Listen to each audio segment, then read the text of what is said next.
Assalamualaikum. Hari ini kita akan mempelajari tentang energi listrik dengan KD 3.5, yaitu mengidentifikasi komponen listrik dan fungsinya serta menjelaskan cara menghasilkan, menyalurkan, dan menghemat energi listrik. Indikator pencapaian kompetensinya adalah dapat memahami cara menyalurkan energi listrik dari model rangkaian listrik dengan sistematis.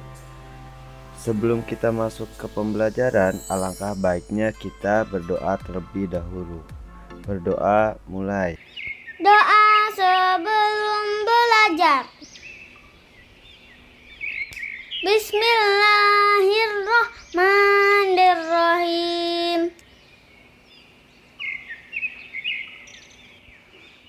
Raditu billahi rabba wa bil islami dina wa bi muhammadin nabiyya wa rasula. Rabbi zidni ilman warzuqni fahman. Artinya, kami ridho Allah sebagai Tuhanku, Islam sebagai agamaku, dan Nabi Muhammad sebagai Nabi dan Rasul. Ya Allah, tambahkanlah kepadaku ilmu dan berikanlah aku pengertian yang baik.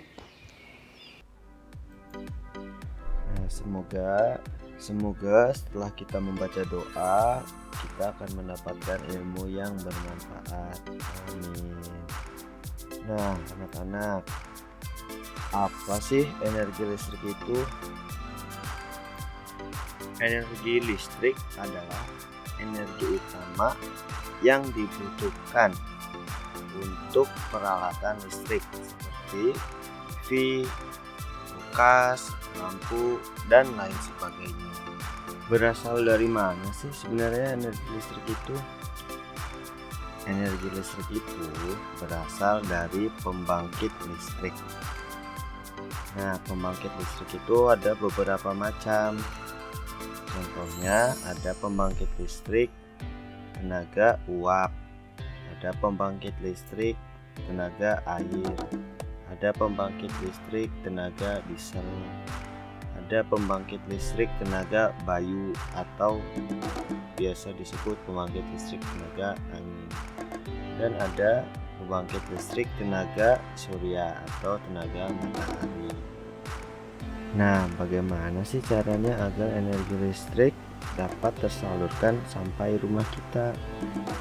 Penyaluran energi listrik terbagi menjadi dua, yaitu satu transmisi, dua distribusi. Transmisi adalah penyaluran energi listrik dari pembangkit listrik ke gardu induk, sedangkan distribusi adalah penyaluran energi listrik dari gardu induk ke konsumen atau ke rumah kita.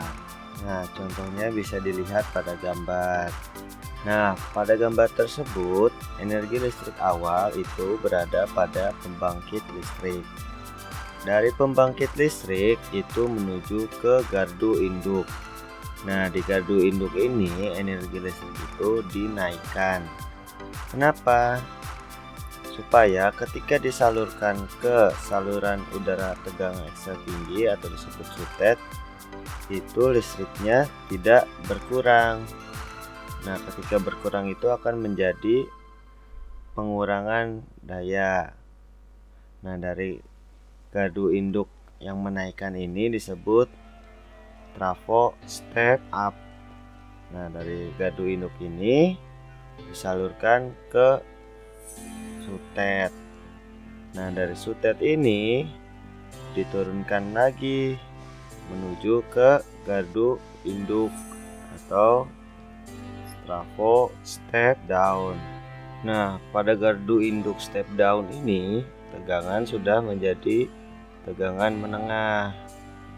Nah, pada tegangan menengah ini sudah bisa dapat disalurkan ke pabrik-pabrik yang menggunakan tegangan menengah. Nah, jika tegangan tersebut akan dilanjutkan pendistribusiannya, selanjutnya disalurkan ke gardu distribusi. Nah, fungsinya gardu distribusi ini adalah untuk menyalurkan ke konsumen-konsumen tegangan rendah seperti rumah dan lain-lain.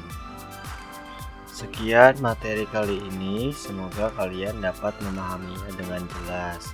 Terima kasih. Assalamualaikum.